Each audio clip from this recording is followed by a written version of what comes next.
बिस्मिल्लाहिर्रहमानिर्रहीम अस्सलामु अलैकुम रहमतुल्लाह। यूएई के सदर शेख ज़ायद अल नहयान और मोहम्मद बिन सलमान सऊदी क्राउन प्रिंस इस वक्त आमने सामने आ चुके हैं और दोनों के दरमियान सुलह के लिए, दोनों के दरमियान मामलात को बेहतर करवाने के लिए अगर कोई किरदार अदा कर सकता है तो वो सिर्फ़ और सिर्फ पाकिस्तान है।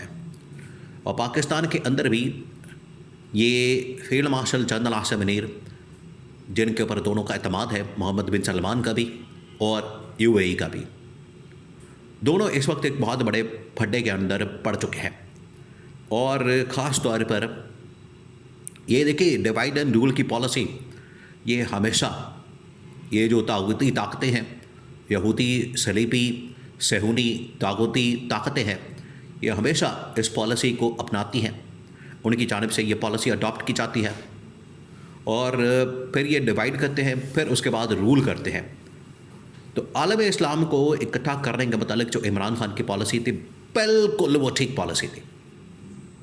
इमरान खान ने कहा था कि पास्ट के अंदर, माजी के अंदर, तारीख के अंदर भी हमेशा मुसलमानों के ऊपर, इस्लाम के ऊपर जब भी मुश्किल वक्त आया तो अंदर से आया, अंदर से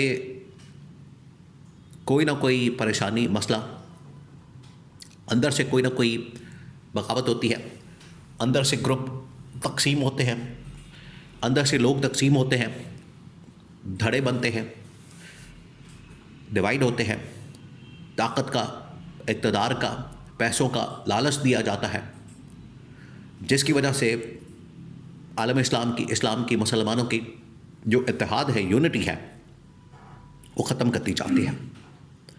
इमरान खान ने कहा कि ये माजी के अंदर भी हुआ और मुस्तक़बिल के अंदर भी होगा, जिसकी वजह से ज़रूरी है, इमरान खान ने फिर उसका हल भी दिया।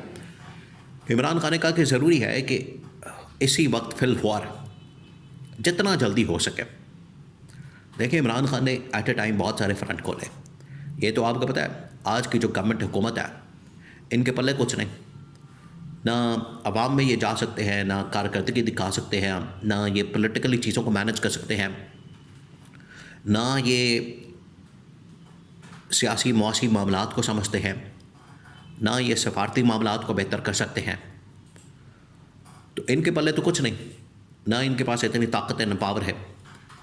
इमरान खान ने ना सिर्फ डिप्लोमेटिक फ्रंट के ऊपर आलमी ताकतों को ललकारा, उन्हें ठीक किया, बल्कि इमरान खान ने पाकिस्तान के अंदर भी तमाम मुख्तलिफ सियासी जमातों को, उलमाए कराम को एक प्लेटफॉर्म के ऊपर लाने की बात की। अभी चंद दिन पहले आप ज़रा इमेजिन करें, शहबाज शरीफ ये तकरीर कर रहा था कि तमाम जो उलमाए कराम है, कम अज़ कम पाकिस्तान के अंदर वो मुत्तहिद हो जाए, एक हो जाए। वो नहीं हो सके। इमरान खान ने ये प्रैक्टिकली करके दिखाया, इमरान खान ने ये अमली तौर पर करके दिखाया। और ये इमरान खान की आगे की विजन की, सोच और अप्रोच की ये दाद देनी चाहिए कि इमरान खान समझता था कि आलम इस्लाम को किस किस्म के ख़तरात दरपेश हैं, चैलेंजेस क्या होंगे। तो अब सऊदी अरब को, यूएई को डिवाइड करके, क्योंकि यूएई के ज़रिए से ये अब अरब ममालिक को कंट्रोल करना चाहते हैं। यूएई के ऊपर दबाव डाला गया, उन्हें ऑफ़र दी गई, लालच दी गई, उन्होंने इसराइल को तस्लीम कर लिया। अब इसराइल को तस्लीम करने के बाद अरब ममालिक के अंदर यूएई की जो पोजीशन है वो बड़ी कमज़ोर है, वीक है।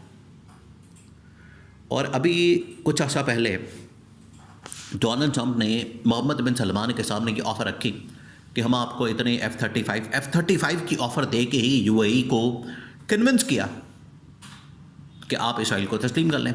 यही ऑफ़र मोहम्मद बिन सलमान के सामने रखी गई कि अब हम आपको 10, 15, 20 F-35 तैयारे देते हैं, आप इसराइल को तस्लीम कर लें। अब F-35 तैयारे, इससे बेहतर तो पाकिस्तान के थंडर तैयारे, लड़ाका तैयारे, मिराज तैयारे, F-16 तैयारे हैं।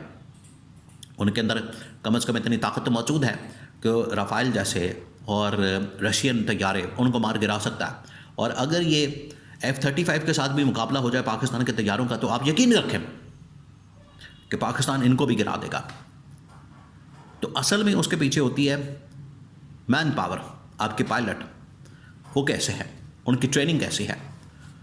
F-35 दे के भी सऊदी अरब, यूएई अपना दिफा नहीं कर सकते और ईरान हमला कर देता है, जैसे कतर के ऊपर हमला किया, यूएई के ऊपर उसने धमकी दी अमेरिकी फ़ौजी अड्डों को निशाना बनाने के लिए, तो फिर क्या फ़ायदा? तो यूएई और सऊदी अरब इस वक्त ना सिर्फ इस लिहाज से भी आमने सामने है, बल्कि वहाँ पर जो प्रॉक्सीज़ की जंग है उन इलाक़ों के अंदर, अरब ममालिक में, यमन में, लीबिया में, शाम में बहुत ज़्यादा बढ़ चुकी है। अब यूएई इसी सिलसिले में पाकिस्तान पहुँचा। उसके सदर शेख ज़ायद अल नहयान 5-6 घंटे का उन्होंने दौरा किया पाकिस्तान का। एक तो ये इनकी डिप्लोमेटिक बहुत बड़ी नाकामी, एक बहुत बड़ा फेलियर कि 2 दिन, 3 दिन, 4 दिन रहने के बजाय शेख ज़ायद अल नहयान ने सिर्फ 3-4 घंटे रहना बड़ा मुश्किल था उनके लिए। एक तो ये इनकी बहुत बड़ी नाकामी। दूसरा ये कि उन्होंने आके पाकिस्तान के ऊपर दबाव डाला, पाकिस्तान को प्रेशर डाला कि आप फ़लस्तीन के अंदर, गज़ा के अंदर अपनी फ़ौज को भेजें और उसकी कमांड संभालें, और पाकिस्तान जो है इसराइल की डिमांड्स को पूरा करें, इसराइल की शराइत को पूरा करें और जाके इसके ऊपर अमल दरामद करें, काम करें। अब पाकिस्तान के अंदर तो कम से कम इतनी सलाहियत मौजूद नहीं, पाकिस्तान के अंदर तो कम से कम इतनी काबिलियत मौजूद नहीं कि वो इस हवाले से काम कर सके, और इतनी ताकत नहीं है। ख़ास तौर पर जब पाकिस्तान का जिक्र होता है तो इस गवर्नमेंट का जिक्र किया जाता है, ये नून लीग पीपल्स पार्टी के, ये शहबाज शरीफ के। सिवाय तारीफ़ों के पुल बांधने से आप काम नहीं कर सकते, ट्रंप की तारीफ़ें करके। आप हर वक्त ये चुप के काम नहीं कर सकते, आपको अपनी बात कन्वे करनी है, दूसरे का नुक्ता नज़र समझना है और मसले का हल निकालना है, तब मसला हल होता है। ये नहीं कि आप सिर्फ वहाँ पर तारीफ़ें करके वहाँ पर अगले के चुप के आ जाएं, मसला उधर का उधर, ये चूँ का तू, यही प्रॉब्लम है। तो गज़ा के अंदर, फ़लस्तीन के अंदर फ़ौज भेजने के लिए यूएई तो इसरार कर रहा है, लेकिन पाकिस्तान और सऊदी अरब एक साइड के ऊपर स्टैंड लेके खड़े हैं। इसमें चाहिए ये कि बजाय कि ये डिवाइड हों, मोहम्मद बिन सलमान या यूएई के सदर एक प्लेटफॉर्म के ऊपर आए। इमरान खान जिस तरह से इनको लेकर आया, आज अगर इमरान खान होता तो आप यकीन करें, आप ज़रा इमेजिन करें कि एक तो लड़ाई की नौबत ना आती, दूसरा अगर ये लड़ाई हो भी जाती तो इमरान खान बड़े ज़बरदस्त अंदाज में, दोनों की, क्योंकि इमरान खान जैसा लीडर आलमी लेवल का, वो दोनों के दरमियान, मोहम्मद बिन सलमान के दरमियान और मोहम्मद बिन सलमान और शेख ज़ायद के दरमियान मुलाकात करवा के, डिप्लोमेटिक मामलात इनके हल करवा के इनकी सुलह करवा सकता था। और जो आपस में इनके डाउट्स हैं, शुकूक व शुबहात हैं, इख्तलाफात हैं, जो इनकी आपस की एक रंजिश है, तलखी है, उसको ख़त्म कर सकता था। फील्ड मार्शल के पास ये कम से कम रोल है, उनके कंधों पर जिम्मेदारी है, वो ये काम करने के लिए उनके पास ये लोग पहुँचे हैं कि इस मसले का हल किया जाए। लेकिन अभी ये बड़ा मुश्किल लगता है, ये बहुत बड़ी प्रॉब्लम बन चुकी है। और इस तरह से इस खत्ते का, आलम इस्लाम का डिवाइड होना, ये ना सिर्फ पाकिस्तान के लिए, आलम इस्लाम के लिए, उनकी यूनिटी और इत्तेहाद के लिए बड़ा ही ख़तरनाक और खौफनाक साबित हो सकता है।